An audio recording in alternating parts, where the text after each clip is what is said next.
It's noticeably warmer out there today. Well, that's because we have more of that southerly wind. I have higher pressure and lower humidity. But that southerly wind is also making it feel just a little bit better out there. So this is pretty normal. Average high 92.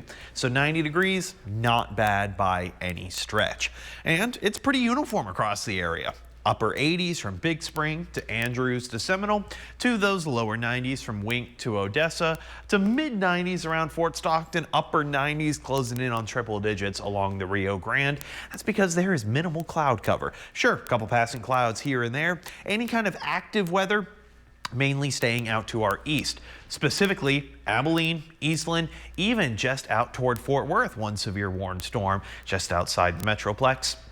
For us, though, if we see any kind of action, it's going to be popping up mainly along those higher elevations. One little teeny tiny shower just north of Fort Davis. All right, by the overnight hours, a little bit warmer once again, southeasterly wind. Cloud cover is going to begin to build up.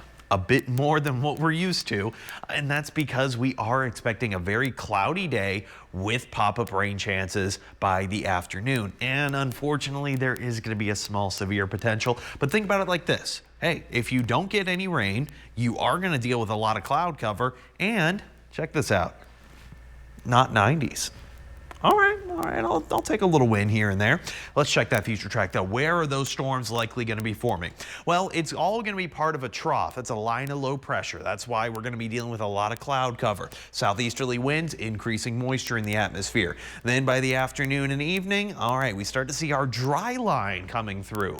Yeah, so dry air out to the west, wet air to the east. Couple pop-up thunderstorms, mainly going to be out toward the Concho Valley based on this model. Some of those strong storms around Big Lake, maybe Crockett County, maybe even extending toward McCamey and Ira Ann, and then it's all gone by 10 o'clock tomorrow night.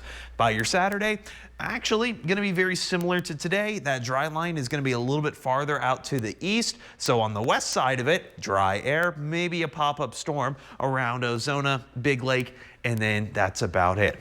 Now tomorrow, I'm just going to keep an eye on it because we are under that level 1 marginal risk.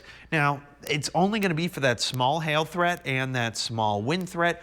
We'll be watching it closely, keeping an eye on it just in case any of those storms pop up, but it's not going to be anything close to what we saw on Tuesday. Speaking of what we saw last week, check out next week. What? Above average rain chances? Yeah, believe it or not, we're going to be in this similar pattern. As we head into the weekend, high pressure is likely going to try to warm us up a bit better. But then by early next week, smaller system coming through, daily rain chances. You know what? If we get some cooler temperatures, I can't complain too much. Crystal? Jordan, thanks. Well, a video of a traffic